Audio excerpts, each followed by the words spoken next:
Another day, another basketball stories na naman ang pagkukwentuhan natin. At ngayon nga ay pag-uusapan natin ang naibalitang bagong roster ngayon ng Minnesota Timberwolves. At lilinawin na rin naman nga po natin ngayon ang balitang pagkuha ng Philadelphia 76ers kay Michael Beasley. Matapos nga pong makuha sila Melo Ball at ngayon makumpirma na rin ang pagdating ni Jonathan Kuminga, mas lalo pang naging exciting ang bagong muka ng Minnesota Timberwolves. Ayon nga po sa inalabas na balita, nakatakdang maging bahagi ng starting five si Jonathan Kuminga kasama sina Anthony Edwards, LaMelo Ball, Jaden McDaniels at si Rudy Gobert. Kung pagbabasahan nga po ang projected lineup na ito, si LaMelo Ball ang magiging point guard habang si Anthony Edwards naman ang magiging pangunahing scoring option sa backcourt. Sa small forward position, nandyan si Kuminga na maaaring magbigay ng athleticism, explosiveness at dagdag na scoring sa kanilang starting five. Samantala si Jaden McDaniels ang inaasahang magbibigay ng perimeter defense at versatility, habang si Rudy Gobert naman ang magiging pangunahing rim protector at anchor ng kanilang depensa. At kung sakaling mag-click agad ang chemistry ng limang ito, napakalaki ng potensyal ng Minnesota Timberwolves.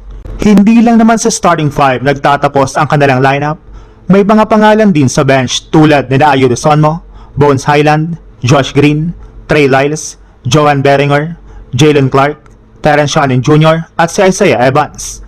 Malaki ang naging pagbabago sa Minnesota ngayong offseason matapos nga po nalang palitan ang ilang pangunahing piraso sa kanilang roster para magkaroon ng bagong direksyon ang kanilang kupunan. Ang pagkuha nga po kay LaMelo Ball ay ginawa upang magkaroon sila ng tunay na playmaking guard, habang si Kuminga naman ay inaasahang pupuno sa kanilang pangangailangan sa power forward. Sa ibang balita naman, may kumakalat nga po ngayon sa social media na isang post na nagsasabing opisyal na raw bumalik sa NBA si Michael Beasley at pumirma ng 1-year $5 million contract sa Philadelphia 76ers. Pero bago natin paniwalaan ang balitang ito, may mahalagang paglilinaw. Sa ngayon wala pang nakikitang kumpirmasyon mula sa mga mapagkakatiwalaang NBA insider o opisyal na source ng Philadelphia na pumirma na si Beasley sa kanilang team. Ang malinaw ay aktibo pa rin si Beasley sa Big 3 kung saan naging isa siya sa mga pangunahing manlalaro ng liga. Noong 2026 season, kabilang pa rin siya sa Miami 305 roster at ayon sa mga ulat, isa siya sa mga naungunang scorer ng Big 3.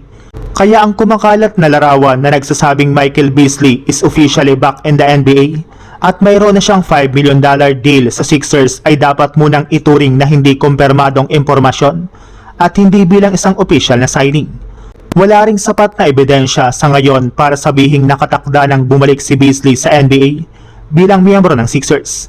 Siyempre hindi rin imposible ang kanyang pagbabalik dahil may NBA experience pa rin siya at ipinakita niyang kaya pa niyang mag-produce ng punto sa Big 3. Ngunit hanggat walang may opisyal na anunsyo mula sa Sixers o isang credible NBA insider ay hindi pa natin masasabi na totoo ang $5 million deal na ito.